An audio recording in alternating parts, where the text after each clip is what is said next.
আব্বাজান ভাইজানেরা, মুসলমান করে জন্ম নিয়ে ওই নবীকে ভালোবাসতে পারলাম না, এখন নবীর সুন্নত গুলো আদায় করতে পারলাম না, নবীর মুহাব্বতটা বুকে রাখতে পারলাম না, আল্লাহ নবীর আদর্শ ফলো করে নিজের জীবন পরিচালনা করতে পারলাম না। ভারতের জমিনে বিখ্যাত একটা বামুনের কথা বলে দিয়ে যাই, যে ব্রাহ্মণটা ওই উত্তর ভারতের মথুরার বৃন্দাবনে বিখ্যাত একটা মন্দির আছে, 300 বিঘা জমির মধ্যখানে মন্দিরটা দাঁড় করানো। ওই মন্দিরের পূজারী হয়েছিলেন তিনি, অক্সফোর্ড বিশ্ববিদ্যালয় থেকে 12টা ভাষায় এমএ করেছিলেন যিনি। ওই মন্দিরে ব্রাহ্মণ হয়েছিলেন তিনি, 10টা ধর্মগ্রন্থের জ্ঞান অর্জন করেছিলেন তিনি। ওই মানুষটা পণ্ডিত মানুষ, মানুষটার নাম হলো ডক্টর শিব শক্তি সরোজি। ওই বামুনটা আল্লাহর নবীকে মুহাব্বত করেছিল, কোরআন পড়েছিল, কোরআন বুকে নিয়েছিল।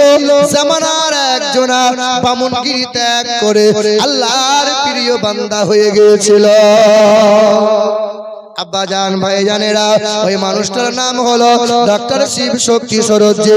বাবার নাম হলো মহান্তং প্রীতং দাসু দাসে, মায়ের নাম হলো ভানুমতি কর, বিবির নাম হলো সত্যা দেবী, একমাত্র কন্যা, কন্যার নাম হলো অক্সফোরা। ওই মানুষটা উত্তর ভারতের মথুরার বৃন্দাবনে বিখ্যাত মন্দিরের পূজারী হয়ে গেলেন। হিন্দু সমাজের মানুষেরা তাকে ওই ব্রাহ্মণকে ঠাকুর বলতো, কেউ কেউ ভগবান বলে সম্মান করতো। মুসলমানের ছেলেরা এই শুধু মানুষটার ভারতের শিষ্য নয়, জাপান বলেন, ইংল্যান্ড বলেন, আমেরিকায় বলেন, কিছু কিছু জায়গাতে বেশ শিষ্য বানিয়ে নিয়েছিল। এই মানুষটাকে হিন্দু সমাজের মানুষেরা ভগবান বলে সম্মান করত। আপনিও কোনো হিন্দু ভাই যদি ভালো একটা কাজ করে দেন, তো কাল সকালে আপনাকে বলবে আপনি ভগবান। আচ্ছা বলুন, ভগবান আর আল্লাহ এক বটে কিনা? ওরা জল বলে, আমরা পানি বলি, ওরা ভগবান বলে, আমরা আল্লাহ বলি। ভগবান আর আল্লাহ এক বটে কিনা? কথা বলেন। আরে ভগবানের স্ত্রী আছে, তার নাম ভগবতী। ঈশ্বর একটা পুরুষ লিঙ্গ, যার স্ত্রী লিঙ্গ হচ্ছে ঈশ্বরী। গড একটা পুরুষ লিঙ্গ, যার স্ত্রী লিঙ্গ হচ্ছে গডেজা। আল্লাহর নবীর কাছে এক ব্যক্তি এসেছিলেন, গ্রামের মানুষ। আল্লাহর নবী সাল্লাল্লাহু আলাইহি ওয়াসাল্লাম আল্লাহ পাকের পরিচয় দিয়ে আল্লাহ পাক নবীকে জানিয়েছেন। নবীর পাক জবান হইতে ঘোষণা, বিসমিল্লাহির রহমানির রহিম, কুল হুয়াল্লাহু আহাদ আল্লাহুস সামাদ লাম ইয়ালিদ ওয়া লাম ইউলাদ ওয়া লাম ইয়াকুল লাহু কুফুয়ান আহাদ। বলেন বলেন বলেন বলেন, বিসমিল্লাহির রহমানির রহিম, কুল হুয়াল্লাহু আহাদ আল্লাহুস সামাদ লাম ইয়ালিদ ওয়া লাম ইউলাদ ওয়া লাম ইয়াকুল লাহু কুফুয়ান আহাদ। একজন গ্রামের মানুষ আমার নবীকে জিজ্ঞাসা করলেন, ও নবী, একবার যদি এই সূরাটা পড়া হয় কি পাওয়া যাবে? আল্লাহর নবী বললেন, একবার সূরা ইখলাস কুলহু যদি একবার কোন বান্দা বান্দি পড়ে নেয়, কোরআন শরীফের 10 পারা কোরআন তেলাওয়াত করলে পরে, 1 থেকে 10 পারা কোরআন তেলাওয়াত করলে পরে যে সওয়াবটা পাওয়া যায়, আমার আল্লাহ পাক 10 পারা কোরআন তেলাওয়াতের সওয়াব বান্দা বান্দির আমল নামায় দান করে দেন। নবী গো, যদি কোনো বান্দা বান্দি 2 বার যদি কোরআন 2 বার যদি কুলহু পড়ে, আল্লাহর নবী বলেন 2 বার যদি কুলহু পড়ে, সূরা ইখলাস পাঠ করে, সে যেন 20 পারা কোরআন তেলাওয়াত করে নিল। 20 পারা কোরআন তেলাওয়াত করলে যে সওয়াব পাওয়া যায়, 2 বার কুলহু পড়লে সেই সওয়াবটা বান্দার আমলনামায় দান করে দেন। বলে ইয়া রাসূলুল্লাহ, ইয়া হাবিবাল্লাহ, যদি কোন আল্লাহর বান্দা বান্দি 3 বার যদি পড়ে, আল্লাহর নবী বলেন 3 বার যদি কুলহুটা পড়ে নেয়, 30 পারা কোরআন তেলাওয়াত করলে পরে বান্দাকে আল্লাহ পাক যে সওয়াব দান করে দেয়, 3 বার কুলহু পড়লে পরে গোটা কোরআন খতম করলে সেই সওয়াবটা বান্দার আমলনামায় দান করে দেন। ইয়া রাসূলুল্লাহ যদি কোনো বান্দা 10 বার পড়ে আল্লাহর নবী বললেন ওই বান্দা বান্দির জন্য রহমতের জান্নাতে রহমতের একটা বালাখানা বানিয়ে দেন। আব্বাজান ভাইজানেরা ওই ব্রাহ্মণ মানুষটা দেশ বিদেশের মানুষের তার অনেক ভক্ত অনেক শিষ্য হয়ে গেছে। ওই মানুষটা আমেরিকা থেকে দিল্লির বিমানবন্দরে ফিরে এসে বসে আছে। হঠাৎ করে একটা বিমান থমকে গেল।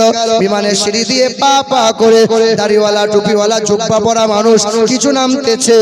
এক হাতে কাঁথা কম্বল ব্যাগ রয়েছে, অপর হাতে পানির জার আছে, পানির জার। ওই ব্রাহ্মণ মানুষটা পা পা করে সামনে গেল। জিজ্ঞাসা করলো, বাবা আপনারা কারা? বলে আমরা মক্কা মদিনা থেকে হজ করে আসছি, আমরা হলাম হাজী সাহেব। বলে আপনাদের হাতে কি? বলে পানি। বলে এই পানি কোন পানি? আপনার পানি কি ভারতে নাই? বলে এই পানি সেই পানি নয়, এটা হলো আবে জমজমের পানি।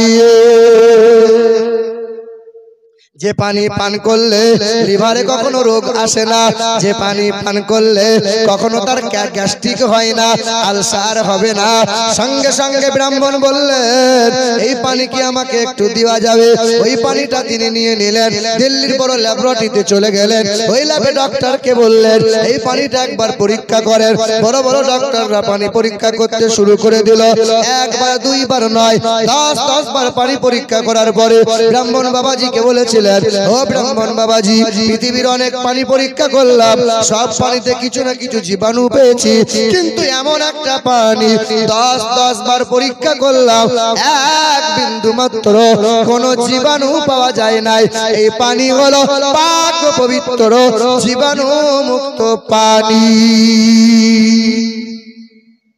সঙ্গে সঙ্গে এই মানুষটা রিসার্চ করতে শুরু করলো ইসলাম সম্পর্কে জানার জন্য।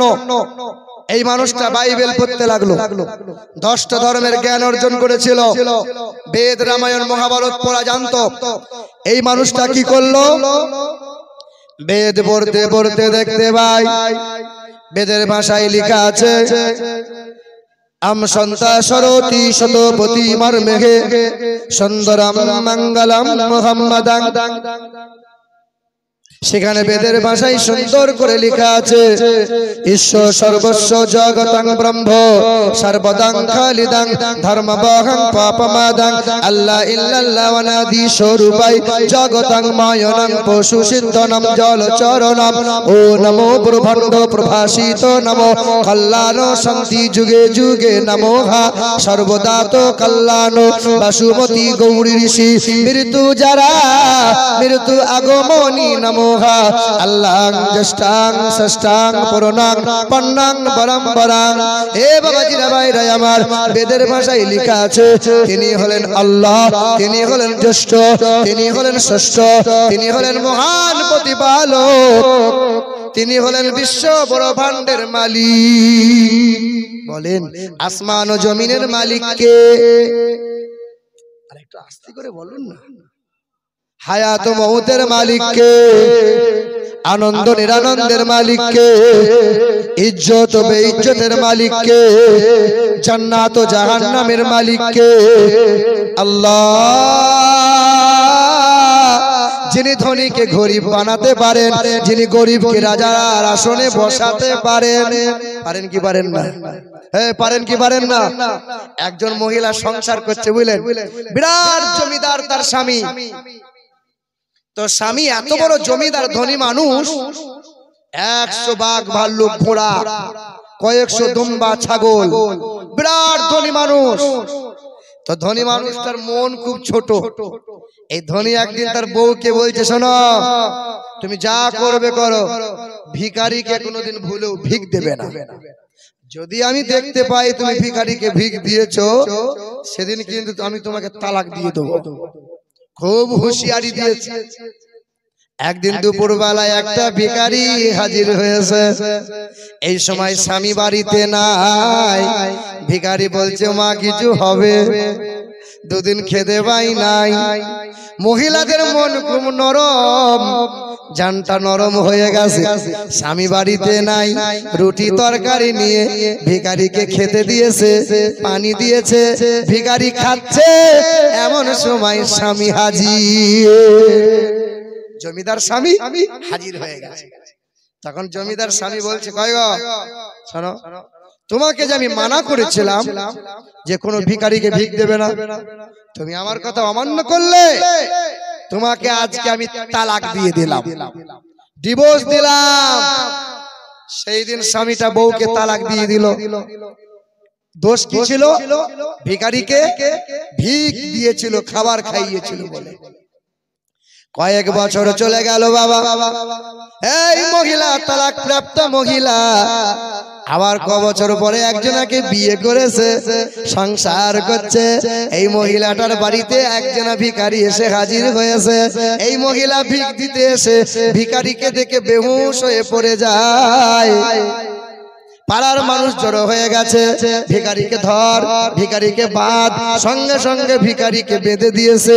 কি করেছিস বল, কি এমন ভুল করলি? এই মহিলা কেন বেহুশ হয়ে গেল? ভিখারি বলছে, আমার কোনো দোষ নাই, আমি কিছু করি নাই। কিছু সময় পরে মহিলার যখন জ্ঞান ফিরেছে, জিজ্ঞাসা করা হলো, কি এমন অপরাধ, কি কারণে তুমি বেহুশ হয়ে গেলে? বলে, ভিখারির কোনো অপরাধ নয়, এই ভিখারি হলো আমার আগেকার স্বামী, তাই ভিখারিকে দেখে আমি বেহুশ হই। বেহুশ হওয়ার কারণ কি? বলে, একদিন জমিদার ছিল, 100 বাঘ ভাল্লুক ছিল, 100খানি ঘোড়া ছিল, দুম্বা ছাগল ছিল। আমি ভিখারিকে ভিখ দিয়েছিলাম বলে এই মানুষটা ক বছর আগে আমাকে তালাক দিয়ে দিয়েছিল। যে মানুষটা সেই দিন ভিখ করতে এসেছিল, আমি খাবার খাইয়েছিলাম বলে তালাক হয়েছিলাম, ওই মানুষটা আমার স্বামী হয়েছে। আল্লাহ তাকে আজকে জমিদার বানিয়ে দিয়েছে। আর এই মানুষটা সেদিন জমিদার ছিল, আল্লাহ ওকে ভিখারি বানিয়ে দিয়েছে। পারেন কি পারেন না? কুলিল্লাহুম্মা মালিকাল মুলক তুতিল মুলকা মান তাশা ওয়া তানজিউল মুলকা মিম্মান তাশা ওয়া তুইজ্জু মান তাশা ওয়া তুযিল্লু মান তাশা বিয়াদিকাল খায়র ইন্নাকা আলা কুল্লি শাইইন কাদির। রাজা বানানে ওয়ালা কে? আর রাজাকে গরিব বানাতে পারেন কে? গরিবকে রাজার আসনে বসাতে পারেন কে? বিশ্ব ব্রহ্মাণ্ডের মালিক হলেন আল্লাহ। বেদ বলেছে, শোনো ও নমো ব্রহ্মাণ্ড প্রভাসিত নমো কল্যাণ শান্তি যুগে যুগে নমোহা সর্বদা তো কল্যাণ বসুমতী গৌরী ঋষি মৃত্যু যারা মৃত্যু আগমনী নমোহা। বেদ বলে তিনি হলেন নীল গগনের মালিক, তিনি হলেন আসমান ও জমিনের মালিক। যার ইচ্ছার বাইরে মানুষের ঘুম ভাঙে না, যার ইচ্ছার বাইরে গাছের ফুল ফোটে না, তিনি বলেন এক অদ্বিতীয় লা শারীকা লাহ, না দ্বিতীয় না তৃতীয় চতুর্থ না পঞ্চম না পঞ্চম না ষষ্ঠম সপ্তম না পঞ্চম। তিনি একটা দুইটা তিনটা চারটা পাঁচটা 10টা হবেন না, তিনি হবেন এক অদ্বিতীয় লা শারীকা লাহ। ওই আল্লাহকে যদি দেখতে চাও, আসমানের দিকে নীরব নির্জনে তাকাও, সূর্যের মধ্যে আল্লাহ পাকের কুদরতি দেখতে পাবে, চন্দ্রের মধ্যে আল্লাহ পাকের কুদরতি দেখতে পাবে, দরিয়ার ঢেউয়ে এক আল্লাহকে দেখতে পাবে, মধুর মিষ্টিতে এক আল্লাহকে দেখতে পাবে, মরগের ময়ূরের পালকে এক আল্লাহর কুদরতি দেখতে পাবে। বান্দা তুমি তোমার দিকে তাকিয়ে দেখো, এক আল্লাহর কুদরতি বিদ্যমান। কে দিল রে লতার গাছে এত বড় কদু, আর কার ইশারায় মৌমাছিরা মৌচাকে দেয় মধু। শিমুল গাছে কে দিল রে নরম নরম তুলা, আর কার আদেশে চৈত্র মাসে জমিন মাঝে দুলা। ঝিনুক মাঝে কে দিল রে মুক্তামণির হার, আর আখের ভিতরে কে দিল রে রস যে চমৎকার। বলো সুবহানাল্লাহ। বাবাজির আমার, আল্লাহ বান্দাকে প্রশ্ন করছে, বান্দা কি করে হলো তোমরা ভেবে দেখো, বলো। আরে দুধ কেন এমন সাদা, মরিচ কেন ঝাল, আর আমগুলো সব পাকলে পরে হয় কেমন লাল। আমরা সবাই আরে আচ্ছা মানুষ বলো দেখি, রাত্রি কেন কালো, আর সূর্যমণি কোথা হতে পেল এমন আলো। চিনি কেন মিষ্টি এত, তেঁতুল কেন টক, আরে কোকিল কেন কালো এত, ফর্সা কেন বক।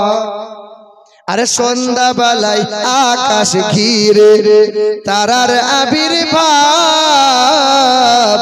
আরে মিষ্ট জলে পূর্ণ কেন গাছের কচি ডাল। আচ্ছা মানুষ বলো দেখি, রাত্রি কেন কালো, আরে সূর্যমণি কোথা হতে পেল এমন আলো। আমরা সবাই বাস করি ভাই এ দুনিয়ার রঙে, আরে হাতের লেখা মুখের চেহারা মেলে না কারো সঙ্গে। মেলে মেলে আর মেলে না কণ্ঠ গলার, আর মেলে না কণ্ঠ গলার বুড়ো আঙুলের টিপ। আরে আল্লাহ তাআলা আছেন একজন, প্রমাণ হলো ঠিক। বলো লা ইলাহা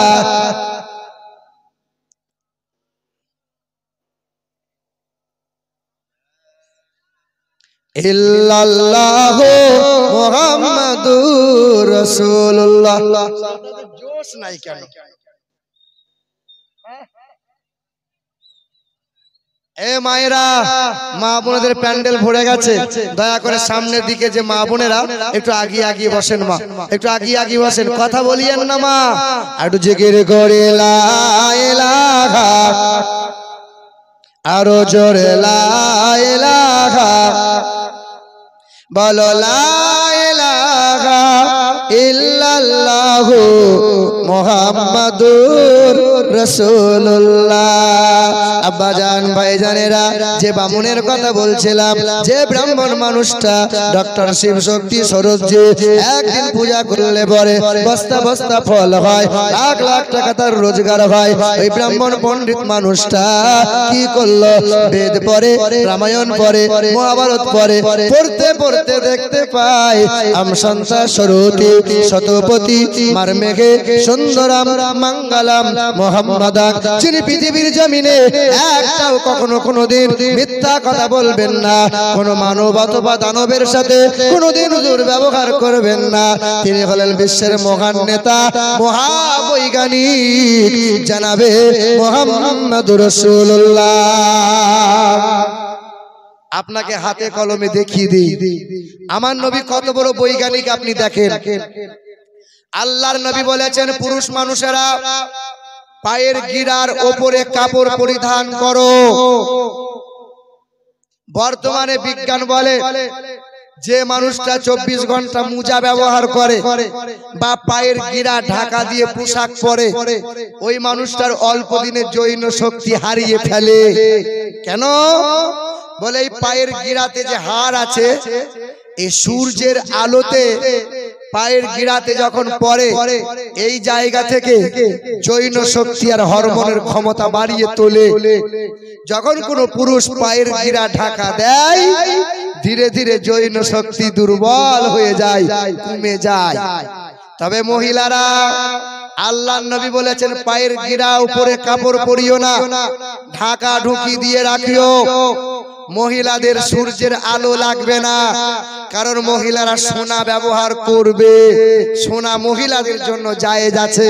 সোনা ব্যবহার করলে পরে এই সূর্যের আলোতে ওই অভাবটা পুরা হয়ে যাবে। জোরে বলুন। আপনাদের এইদিকে দেখি কুল গাছের চাষ হয়, কুল চাষ করেন না? এ বাবা, আল্লাহর নবী বলেছেন 1450 বছর আগে যে কুলের পাতা গরম পানি করে মাইয়তকে গোসল করাও। আপনাদের গ্রামগঞ্জে কোনো ব্যক্তি যখন মারা যায় গরম পানিতে কুলের পাতা দেন কি দেন না? দেয়া হয় কি হয় না?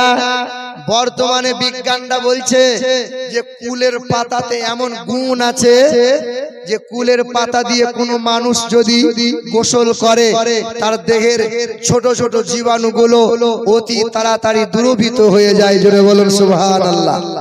বলে কুলের পাতায় এমন গুণ আছে, যদি কুলের পাতা বেটে বেটে ঘায়ে হাজা স্কিনে ব্যবহার করা হয় ওই চর্ম রোগ তার ভালো হয়ে যায়। জোরে বলবেন না?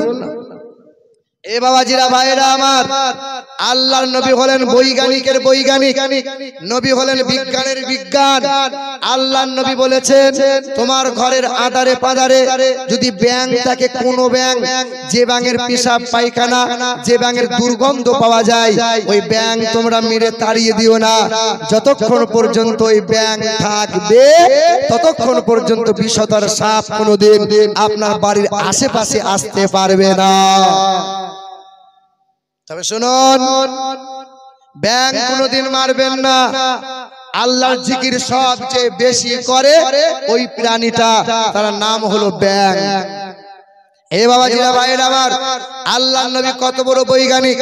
নবী আমার 1400 বছর আগে বলে দিয়েছেন কুকুর যদি কোনো পাত্রে একবার চেটে দেয় ওই পাত্র 7 বার ধৌত করে নাও। বর্তমানে বিজ্ঞান বলে দিয়েছে যে কুকুরের জিহ্বায় এত কঠিন জীবাণু আছে, একবার চেটে দেওয়ার পরে একবার ধৌত করে যায় না, 7 বার ধৌত করতে হয়। বর্তমানে বিজ্ঞান মাথা নত করে মানতে বাধ্য যে আল্লাহর নবী হলেন মহা বৈজ্ঞানিক। কিন্তু আল্লাহর নবী বলেছেন বিড়াল যদি কোনো পাত্রে চেটে দেয় 7 বার ধোয়া লাগবে না। বিড়াল তোমরা পুষতে পারো, বিড়াল পোষা জায়েজ আছে, কিন্তু কুকুর পোষা জায়েজ নাই। এ বাবাজিরা ভাইরা আমার, আমার সোনার টুকরো বন্ধুরা, আমার সুধী মানুষেরা, আমার আব্বা জান ভাই জানেরা, এখনো ব্রিটিশ মিউজিয়ামের দেওয়ালে সাদা পাথরে মোটা অক্ষরে লেখা আছে as a learner, as a leader, as a teacher, as a father, as a love maker, Muhammad সাল্লাল্লাহু আলাইহি ওয়াসাল্লাম is the Superman in the world. ব্রিটিশরা এখনো লিখে দিয়েছে, যিশুর নাম লেখে নাই, আব্রাহাম লিঙ্কনের নাম লিখে রাখে নাই। তারা খ্রিস্টান, তারা ইহুদি, কিন্তু লিখেছে আমার নবীর প্রশংসা করে।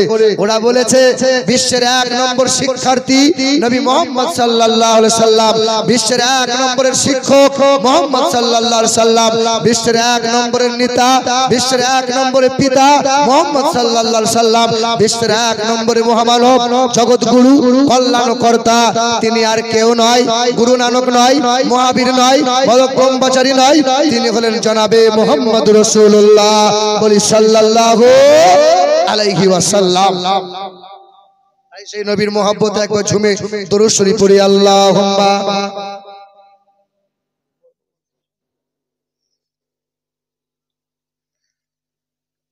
দরুদ নাই আপনাদের ওখানে? কোন জায়গায় জলসা করতে এলাম? দরুদটা পড়েন। এই নবীর উম্মত যে ব্যক্তি মহব্বতে জোরে জোরে দরুদ পড়বে, হাসরের ময়দানে নবী তার জন্য আগে আগে সুপারিশ করবে। একবার দরুদ পড়লে 10টা গুনাহ মাফ হয়, একবার দরুদ পড়লে 10 গুণ মর্যাদা আল্লাহ বাড়িয়ে দেয়, একবার দরুদ পড়লে 10টা নেকি আপনার আমলনামায় আল্লাহ দান করে দেন। নবীর মহব্বতে দরুদ পড়বেন, সেদিন আফসোস হবে কেন দরুদ পড়ি নাই। তাই আর একবার মহব্বতে সকলে উচ্চ স্বরে দরুদ পড়ি, আল্লাহুম্মা।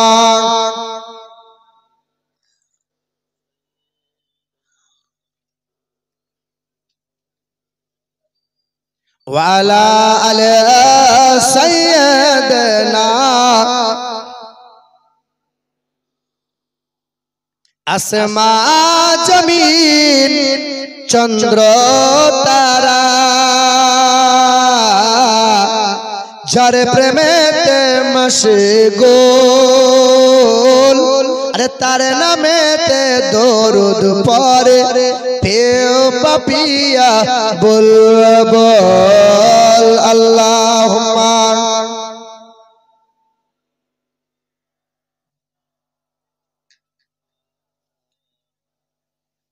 वाला आले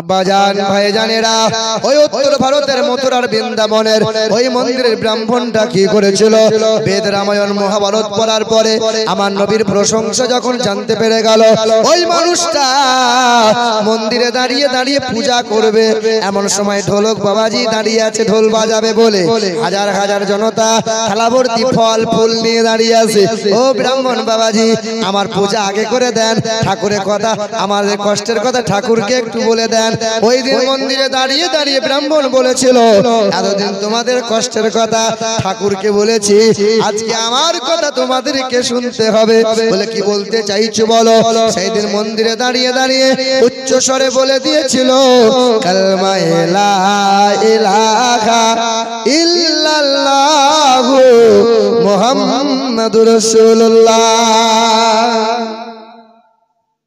সবার হাত থেকে থালা পড়ে গেল সর্বনাশ মন্দিরে দাঁড়িয়ে দাঁড়িয়ে কলমা বলে এই ডক্টর শিব শক্তি সরোজ্জে মন্দির থেকে বার হয়ে যাও সঙ্গে সঙ্গে মন্দির থেকে বার করে দিল জামার কলার ধরে মারতে লাগলো যে যেমন করে পারলো তেমন করে মারলো সারা শরীর রক্তে রঞ্জিত হয়ে গেল সারা শরীর রক্তে লাল হয়ে গেল চেহারা রক্ত মাখা চেহারা নিয়ে বাড়ির সম্মুখে যেমন হাজির হয়ে বাবাকে ডাক দিয়ে বলে বাবা বাবা বাবা দরজা খুলে দেখে খোকার সারা শরীর রক্ত মাখা রক্ত রঞ্জিত কি হয়েছে খোকা বলে বাবা এতদিন আমি টাকা ইনকাম করেছিলাম এতদিন আমি 12টা ভাষার ডিগ্রি নিয়ে বুক ফুলিয়ে চলতাম কিন্তু আজকে কালেমা লা ইলাহা ইল্লাল্লাহু মুহাম্মাদুর রাসূলুল্লাহ কালেমা পড়ে ঈমানদার হয়েছে বলে কি পেয়েছো তুমি মার খাচ্ছে কারা মুসলমান আরে মরছে কারা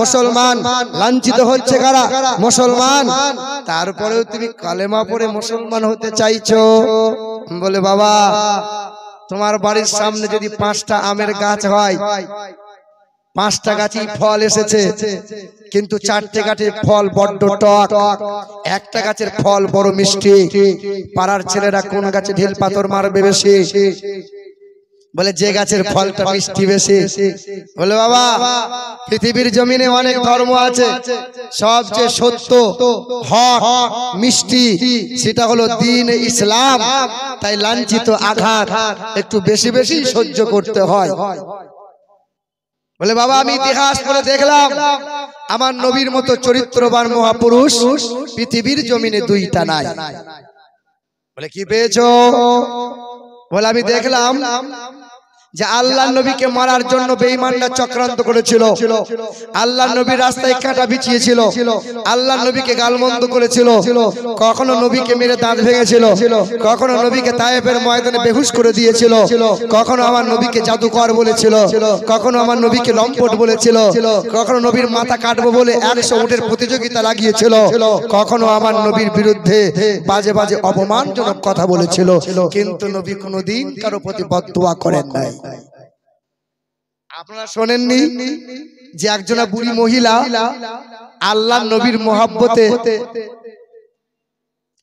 নবীর মহব্বতে শেষে কলেমা পড়েছিল কিন্তু প্রথমে নবীর অপবাদ শুনে নবীর প্রতি এত ঘৃণা এনেছিল যে মহিলাটা গ্রাম ছেড়ে পালিয়ে যাচ্ছিল গ্রাম ছেড়ে পালিয়ে যাচ্ছিল বুড়ি মহিলা মোটা বুঝা মাথায় নিয়েছে দাঁত ভেঙেছে চুল সাদা হয়েছে ওই বুড়ি মহিলা টুকটুক করে চলে যাচ্ছে মক্কা মরুর তপ্ত পথে চলছিল এক বৃদ্ধজন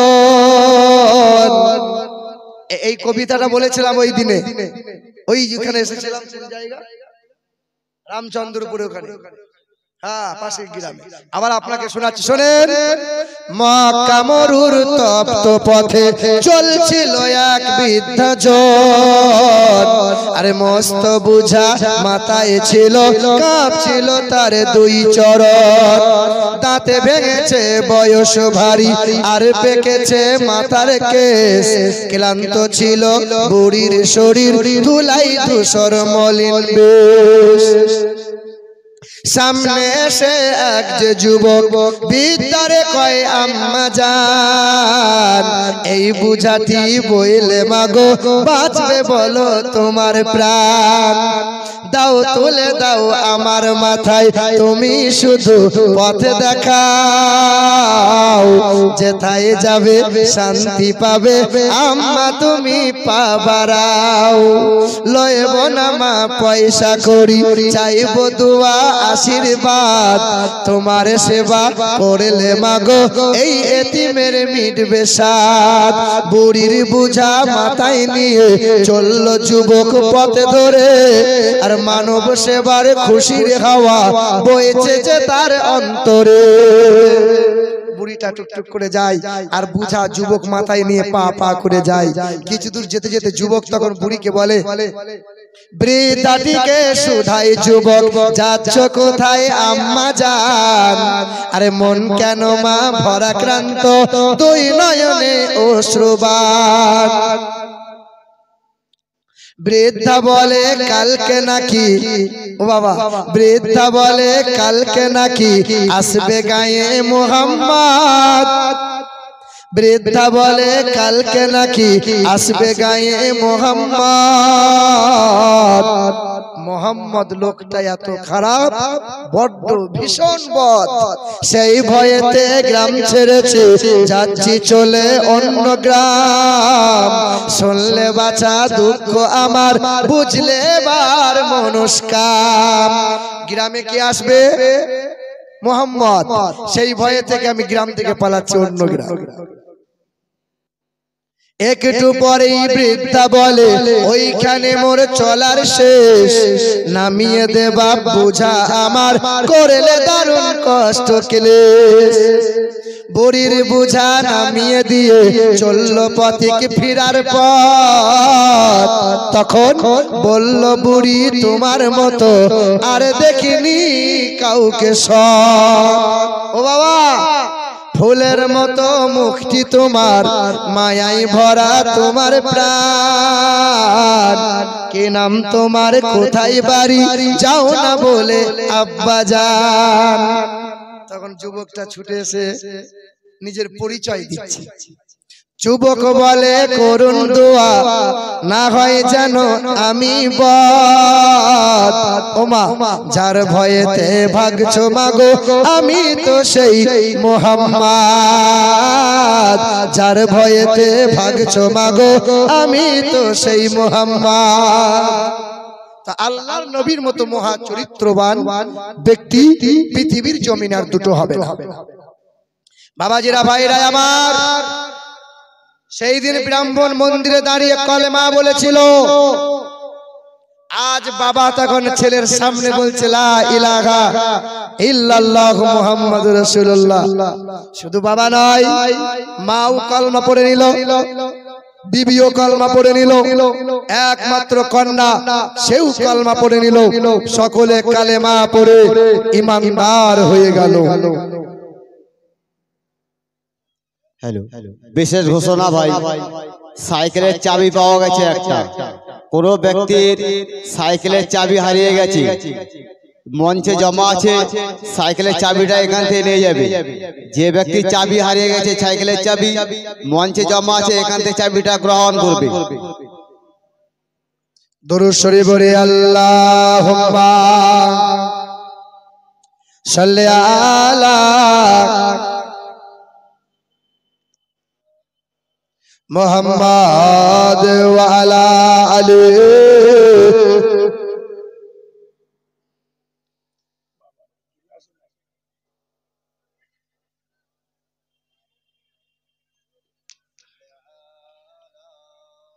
সাল্লাল্লাহু